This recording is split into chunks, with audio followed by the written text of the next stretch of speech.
A manager checks in with his ball club.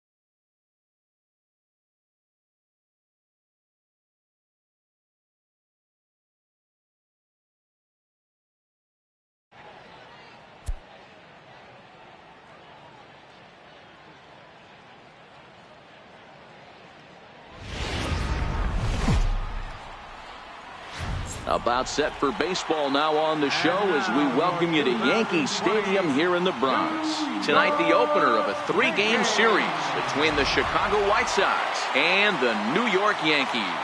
It's Yankees baseball, and it comes your way next.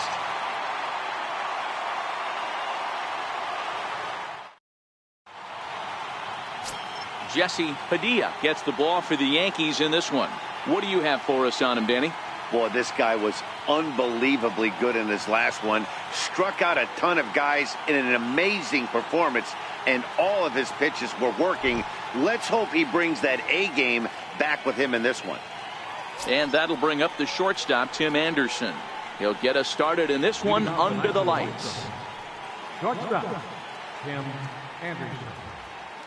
First pitch of the at-bat.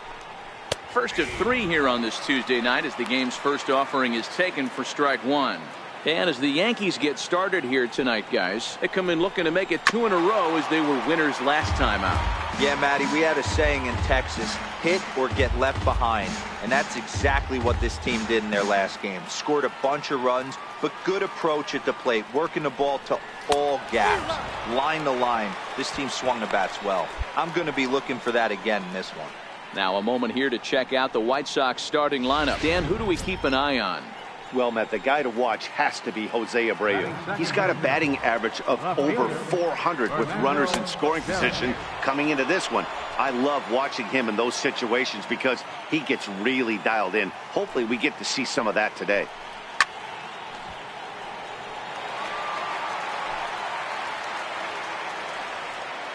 A 1-1. Fouled away. Padilla, he's the kind of pitcher that a lot of pitching coaches and managers really appreciate, and that he rarely issues the free pass. He's a strike thrower. Yeah, Matty V, and I think every pitching coach and every manager loves to have a guy like this on his staff. He won't beat himself. He'll make you put the ball in play, and he's not afraid to get his defense allowed. He's a pitch-to-contact guy, and that's one of the keys why he's been able to be such a good pitcher at this level. The main job of the number 1 and 2 hitters is to set the middle of the order up with an opportunity to do some damage. So when you strike both of them out, you're putting yourself in a pretty good position to make it through the teeth of the lineup without a whole lot of stress. Time to take a look at the umpires in this one. Behind the plate is Mike Fillmore. Hey, you know, D-Roll, Mike Fillmore, he'll give a little bit off the edges, but he gets the respect not only from the pitchers, but from the players because his zone is consistent. And we'll have to leave it there as this is strike 3, and that will retire the side. 3 up, 3 down, 3 strikeouts. Not too shabby. Back with more here on a Tuesday night after this.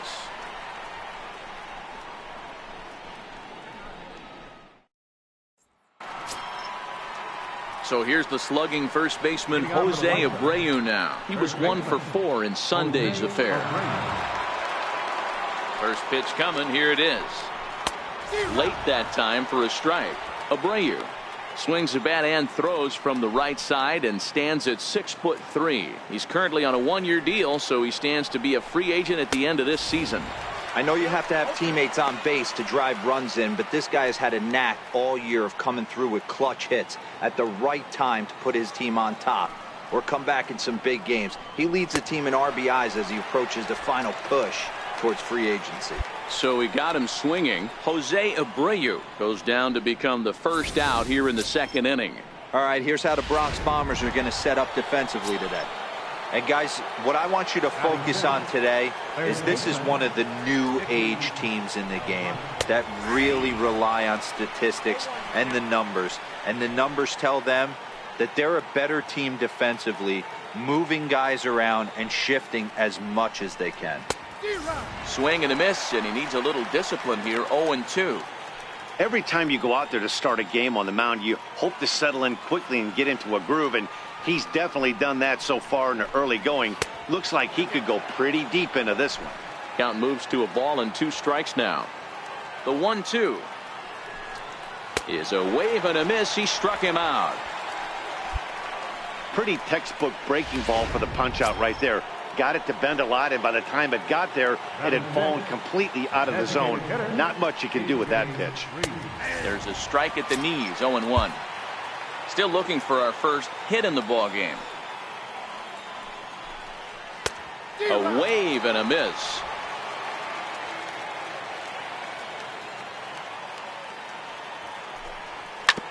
A bouncer up the middle. He gets dirty, but he can't get there, and it's into center field. You know, D-Row, the old school thinking sometimes is when you're going through a bad streak like this guy, any way you can get on a little jam shot, even though it wasn't pretty, maybe this could get this guy finally going. Yeah, I can't tell you how good that had to feel right there. There's moments where you slap that donut off your bat, you don't even want to walk to home plate. You're scuffling so bad. First pitch hacking here, and that's the first strike. That is such a tough pitch to lay off right there, but you have to find a way. There's nothing you're going to do with that low sinker except foul it into your shin or hit a ground ball to the left side. Swing and a miss, and that ends the inning. White Sox leave 1. We'll go to the bottom of the second. No score.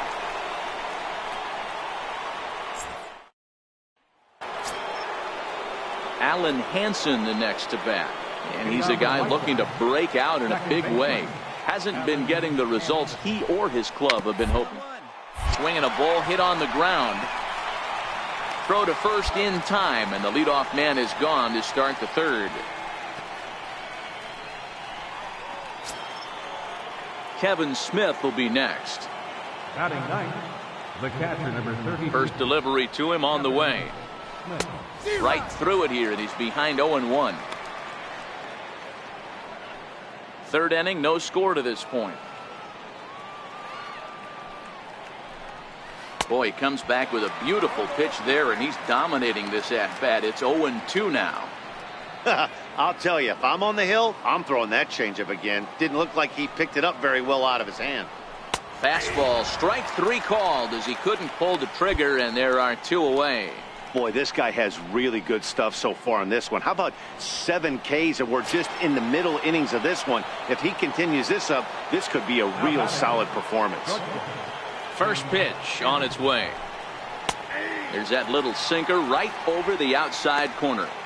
With 2 outs, they're not playing him to bunt here, and he didn't show it there, but I wouldn't be surprised if he wasn't at least thinking about it. He handles the bat pretty well, and he can definitely run. Behind 0-2 now. Into the windup. Here comes the 0-2 pitch. And he struck him out. His 8th punch out of the ball game, and that one ends the inning.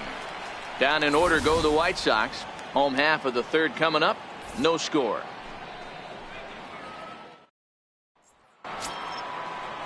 Digging in for his second at-bat, Fernando Ferris. He'll look to bounce back after striking out his last time up. Too high that time with the inning's first pitch. It's ball 1.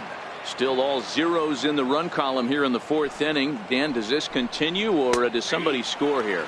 Oh, you have to love. You know, Matt, we have so many of these games that are 12-10 and 9-8. It's nice to see a low-scoring pitcher's duel for once. 2 balls and a strike now. Now a ball lined to the left side, but foul. Trying to send him packing for the second time. Struck him out, and he becomes the 9th strikeout victim thus far. Opportunity now to take a look at some of the future players in the Yankee organization as our Road to the Show report spotlights a couple of guys that have been playing well in recent action.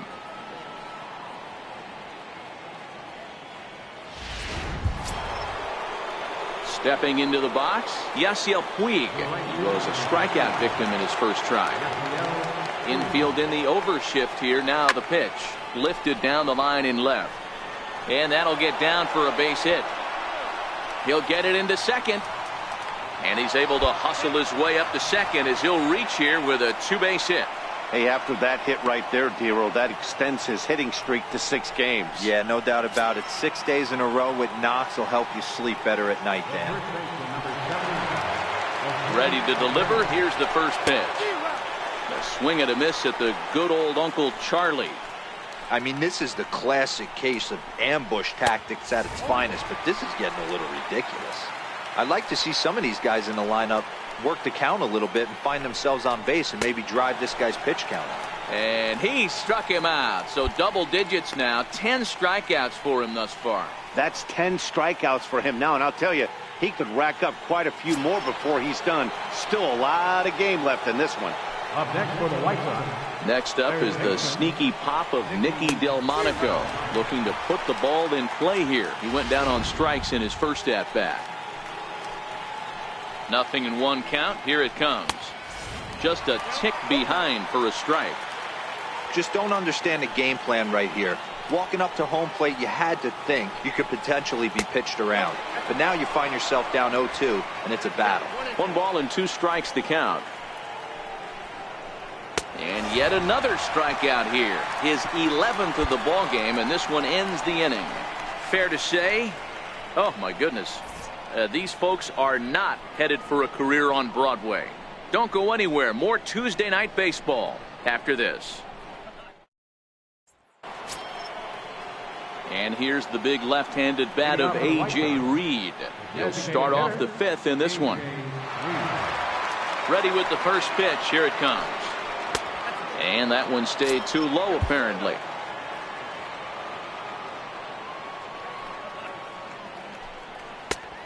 Swing and a miss way behind the big fastball. Here's the 1-1. Takes a good curveball at the knees. Hey, that's a great job by the pitcher right there, stealing a strike with that get-me-over breaking ball, and now he can get a little nastier with it in the dirt. And he's just rolling right now, and even dozen strikeouts for him in the ballgame. Well, it's still early, but it's also worth noting that he'd be in line for the win if this keeps up as we take a look at the league leaders in games won this season. And as you see, he's right up there among league leaders in that department. Popped into the air, back behind second. And this is handled easily, so quickly 2 are gone here to start the 5th. So another exceptional effort for him on the mound. He's got the shutout working here, as we'll show you the league ERA leaders. And you can see that he's had it working here in the first 2 months of the year, currently leading the AL in that category. Alan Hansen the next to bat. He's 0 for 1 thus far. Circle change there, called strike 1. Both teams with just 2 hits apiece thus far. Chopped away. First base line. That winds up foul for the second strike. Now the 0-2 pitch. Fouled off.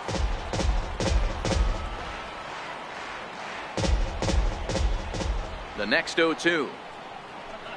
He swung on and missed. He got him on strikes.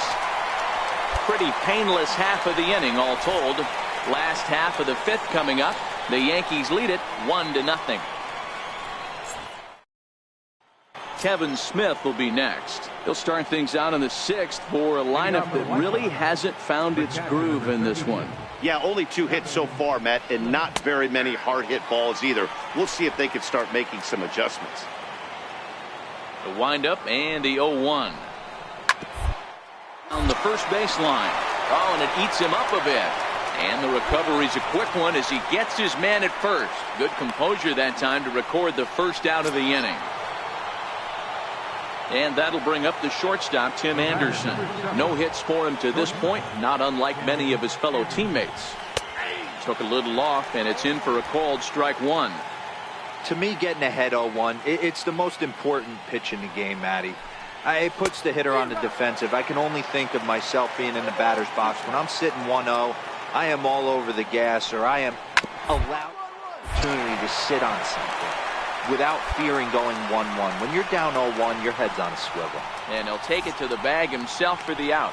So the shutout still intact here in the 6th as we check out the league leaderboard for team ERA. And you can see right there that these guys rank 2nd in the AL in that category. First delivery to him on the way. Comes right after him with a fastball for a strike. I know it goes without saying, but the best pitch in baseball is getting ahead with a first pitch strike. That's why this guy's been able to stay in this game, pounding the zone. Fastball called for strike 2. No runs, 2 hits, and no errors so far for the White Sox. And he's going to add to the total. 14 punch-outs now as that ends the inning. 1-2-3 go the White Sox. They still trail 1-0. In now is Yasiel Puig. And guys, 7th inning already. Hey, I'm not complaining, but this one's been flying by. Yeah, I'll agree with that, Matt. That's what you get when both starting pitchers have it working. Neither of them have been nibbling around the strike zone at all, and they've trusted their defense to make the plays, and they've done just that. Yeah, and it's resulted in a game that could really go either way in these late innings.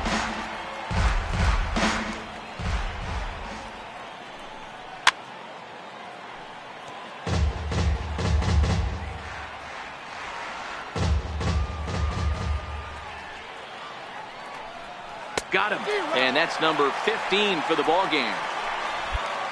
Nice job there taking care of the leadoff hitter via the strikeout. I'll tell you, in a one-run game, especially this late, getting that first guy in the inning is so important. It changes the whole complexion of the inning, so that was a big out.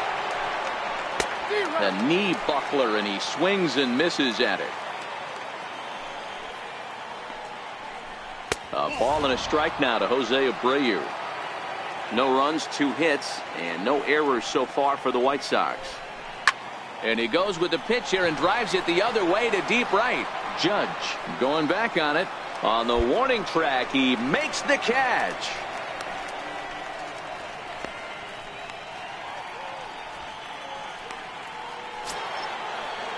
Ready now, Nicky Delmonico. 0 for 2 from him so far in this one.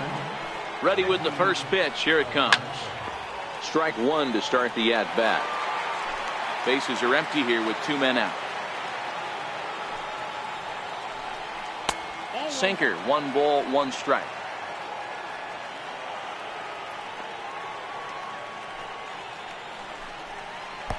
Down low, 2 balls and a strike. We've seen him go down on strikes more than once in this game, so this has been a better approach by him at this at-bat. Much more patient, and he's gotten himself into a good hitter's count. The 2-2. Breaking ball just misses the inside corner. Time to focus here. This game is way too close to be walking, guys, so we'll see if he can make him swing the bat on this next pitch. Smoke toward third. Throw to first in plenty of time, and the side is retired. Down in order go the White Sox. They're down 1-0. At the plate, A.J. Reed, a hit in 2 at-bats for him at this point in the ballgame. This thing's far from over, even though we're moving into the back end of this game. Only down by 1. All they need to do is get this leadoff guy, and they're an extra base hit away from tying this thing up. A swinging strike, and now it's 0-2. There's another pitch for a strike, and this guy's really attacking hitters well tonight, being aggressive early on, and if he continues to throw strikes like he is, he's going to have a pretty good night. So he ran the fastball by him for the punch-out. A.J. Reed goes down to become the first out in the 8th inning.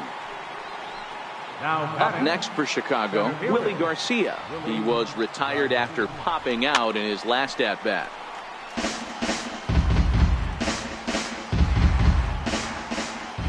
Windup and the 0-1. Took a wave at one around the shins with no luck. The discipline has just been completely absent from this offense.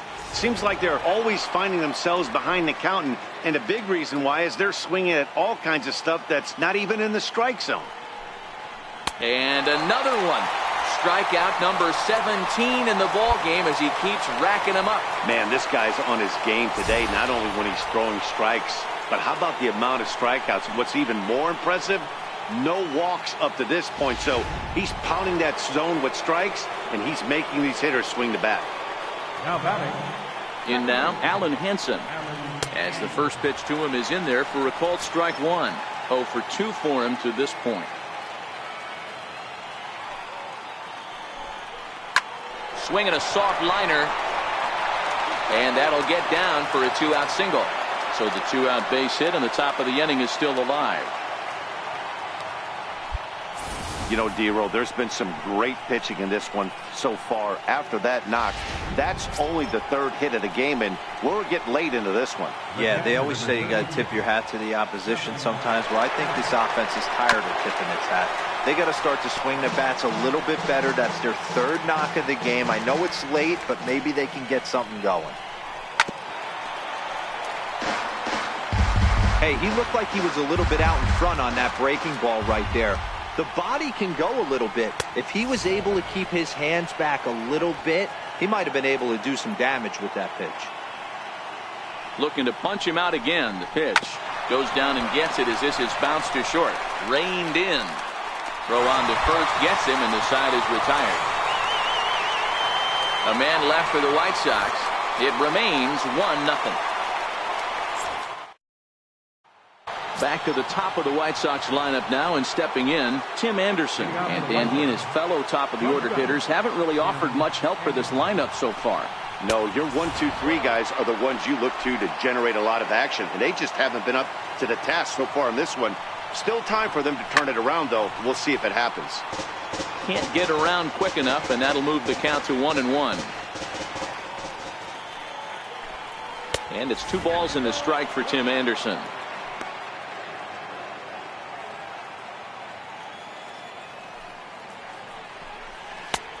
Swung on and missed, and it's even at 2-2. I mean, this offense has struggled because they haven't been able to make the adjustment. He stayed staunch on the outer half, and these guys have not worked the ball the other way. And a sinker dips too low there. Into the dirt, in fact. Struck him out. 18 strikeouts for him now. Yet another strikeout for him on the mound. And fellas, this has been one of his favorite victims tonight. That's the 3rd time he sent him packing. So he's got him pretty well figured out. Not that the rest of this lineup has been much better. Stepping in now, Fernando Veras. As he'll take a breaking ball too low, and it's 1-0. He could really use a knock here. 0 for 3 in the game so far. 2 balls and no strikes to the White Sox left fielder. Bases are empty, 1 man out. Lays off, and it's 3-0. He's had command of his pitches all day, hasn't walked a soul, but we find ourselves in a 3-ball count here. Want to see how aggressive he gets in the zone. 3-1 the count now. Hitters count all the way. Here it comes. And a fastball misses there. Ball 4. Well, when you've been out there as long as he has, you have to expect to lose a little precision in your location. He's up over 90 pitches now, so he might be starting to tire a little bit. Something to keep an eye on. Striding in, Yasiel Puig. He went down on strikes last time up. He comes set. Here's the 0-0 pitch. And he fouls this one off. Veras stands at first with 1 out.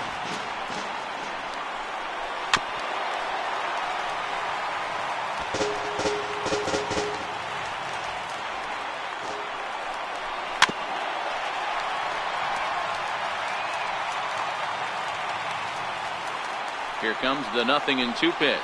And a jam shot here as this is sent towards second. Castro has it. 1 there. On to first, but not in time as he beats it out. That was kind of a high degree of difficulty play that time. You see the off-balance throw to second base, and he couldn't get a lot on it, but they did get the out. They'll try and entice him with a high fastball, but he wouldn't commit. It's ball 1. Well, he's thrown a lot of pitches in this one, but it's not like he's walking a bunch of guys.